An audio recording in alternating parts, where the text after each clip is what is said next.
Hello viewers. आज की video में हम महत्तम समापवर्तक यानी कि एचसीएफ को गुणनखंड विधि से निकालना सीखेंगे।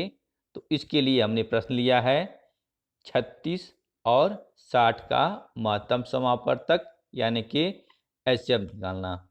तो सबसे पहले हम क्या करते हैं, जो हमारी संख्याएं दी हुई हैं यानी कि 36 और 60, इनका हम बारी बारी गुणनखंड करेंगे। तो सबसे पहले हम किसका गुणनखंड करेंगे?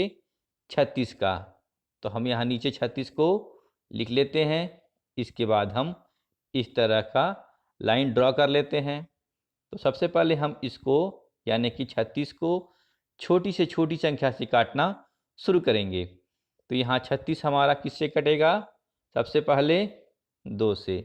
तो जब 2 से कट जाएगा तो हम यहाँ 2 लिखेंगे, और जब हम 36 को 2 से काटते हैं तो हमें भागफल में क्या मिलता है?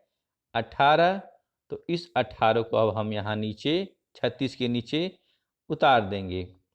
पुनः अब जो हमारा ये 18 है 2 से फिर कट जाएगा। तो जब 2 से कट जाएगा तो हम यहाँ 2 को लिख लेते हैं, और जब हम 18 को 2 से काटते हैं या हम 18 में जब 2 से भाग देते हैं तो कितना आता है? 9। तो इस 9 को हम यहाँ नीचे लिख लेते हैं। अब ये जो हमारा 9 आया, यह 2 से हमारा नहीं कटेगा। तो अब हम इसको 3 से काटेंगे। तो जब 3 से काटेंगे तो हम यहाँ ऊपर 3 लिख देते हैं, और जब हम 9 को 3 से काटते हैं या जब हम 9 में 3 से भाग देते हैं तो हमें भागफल में क्या मिलता है? 3।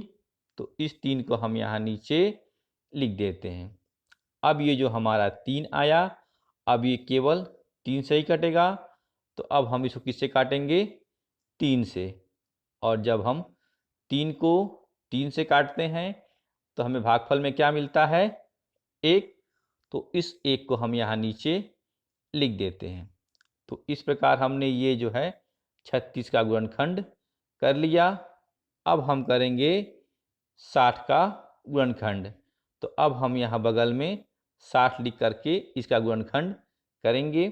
तो इसमें भी हम ठीक वैसे ही लाइन को ड्रॉ कर लेते हैं। इसके बाद हम 60 को छोटी से छोटी संख्या से काटना शुरू करेंगे। तो 60 को हम सबसे पहले काटेंगे 2 से। 60 हमारा 2 से कट जाएगा। तो हम यहाँ 2 से शुरुआत करते हैं। तो हमने यहाँ 2 लिख दिया, और जब हम 60 में 2 से भाग देते हैं तो हमें भागफल में क्या मिलता है? 30। तो इस 30 को हम यहाँ 60 के नीचे लिख देते हैं। अब हम देखते हैं कि 30 भी हमारा पुनः जो है 2 से कट जाएगा। तो हम यहाँ अब 2 को दोबारा लिखेंगे, और जब हम 30 में भाग देते हैं 2 से तो हमें भागफल में क्या मिलता है? 15। तो इस 15 को हम यहाँ 30 के नीचे लिख देते हैं। अब 15 को पुनः हम जो है 2 से काटना चाहें तो 2 से नहीं कटेगा। अब ये किससे कटेगा? 3 से। जब 3 से कटेगा तो हम यहाँ अब इसको 3 से काटेंगे। तो 15 को जब हम 3 से काटते हैं या जब हम 15 में 3 से भाग देते हैं तो हमें भागफल में क्या मिलता है? 5। तो इस 5 को हम यहाँ नीचे अब लिख लेंगे।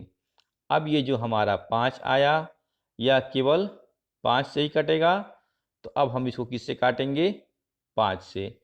और जब हम 5 को 5 से काटते हैं या हम 5 में 5 से भाग देते हैं तो भागफल हमें क्या मिलता है? 1। तो इस 1 को अब हम यहाँ नीचे लिख देते हैं। तो आप ध्यान दिए होंगे, तो हमें तब तक काटना है कि जब तक हमारा नीचे 1 न आ जाए। यहाँ भी हमारा नीचे 1 आ गया तो हमने काटने की प्रक्रिया को बंद कर दिया। अब हमने क्या करना है, इनके गुणनखंड को बारी बारी लिख देना है। तो सबसे पहले हमने 36 का गुणनखंड किया था, तो हम यहाँ लिखेंगे 36, और 36 के गुणनखंड में हमारा सबसे पहले क्या आया था? 2। तो इस 2 को हम यहाँ ऊपर लिख देंगे, फिर उसके बाद हमारा क्या आया है 2, तो इसको भी हम गुणा का चिन्ह दे के यहाँ बगल में लिख लेंगे। इसके बाद हम पुनः जो है यहाँ गुणा का चिन्ह देंगे और इसके बाद हमारा ये था 3, तो इस 3 को अब हम यहाँ उतार देंगे। इसके बाद फिर हम गुणा का चिन्ह देंगे और इसके बाद जो हमारा ये जो 3 आया था इस 3 को हम यहाँ लिख देंगे। तो इस प्रकार ये क्या हो गया हमारा, ये जो ऊपर आया संख्या ये हमारा 36 का गुणनखंड हो गया। अगर हम इन संख्याओं को गुणा करेंगे तो हमारा 36 आ जाएगा। अब इसके बाद हमने क्या किया था 60 का गुणनखंड किया था, तो अब हम 60 के गुणनखंड को यहाँ लिख लेंगे। तो सबसे पहले हमने क्या लाया ऊपर 2, तो 2 को हम यहाँ लिख देंगे, फिर गुणा का चिन्ह देंगे। इसके बाद हमारा क्या था 2, तो इस 2 को पुनः हम यहाँ लिख लेंगे। इसके बाद हम गुणा का चिन्ह देंगे। इसके बाद हमारा क्या आया है 3, तो अब हम यहाँ क्या लिखेंगे 3 और इसके बाद पुनः हम गुणा का चिन्ह देंगे और इसके बाद हमारा क्या आया था 5, तो अब इस 5 को हम यहाँ उतार देंगे। तो ये हमारा हो गया 60 का गुणनखंड। अगर इन संख्याओं का गुणा करेंगे आपस में तो हमारा 60 आ जाएगा। और हमें क्या निकालना था 36 और 60 का HCF यानी कि महत्तम समापवर्तक। तो सबसे पहले हम क्या करते हैं कि जो हमने संख्याएं 36 और 60 थी इसका गुणनखंड किया, तो इनमें जो हमारे कॉमन संख्याएं हैं उनका हम जोड़ा बनाएंगे। तो सबसे पहले हम देखेंगे तो यहाँ हमारा 2 है जो कि दोनों में है, तो हमारा एक जोड़ा बन गया। पुनः हम देखेंगे तो यहाँ भी 2 है और नीचे भी 2 है, तो ये एक जोड़ा हमारा और बन गया। इसके बाद हमारा ये 3 और 3 का जोड़ा बन गया। इसके बाद हम देखें तो ऊपर हमारा 3 है लेकिन नीचे 3 नहीं है, तो यहाँ जोड़ा नहीं बनेगा। वैसे ही यहाँ नीचे तो 5 है लेकिन ऊपर 5 नहीं है, तो यहाँ भी जोड़ा नहीं बना। तो इस प्रकार हमारा ये कुल 3 जोड़ा बना। तो इन जोड़ा की संख्याओं को हम बारी बारी गुणा के रूप में लिख देते हैं। तो सबसे पहले जो हमारा ये 2 का जोड़ा था, इस 2 के जोड़े को एक बार हम यहाँ लिख देंगे। इसके बाद जो हमारा दूसरे 2 का जोड़ा बना था उसको हम गुणा के बाद लिख देंगे। तो हमने गुणे के बाद 2 को लिख दिया।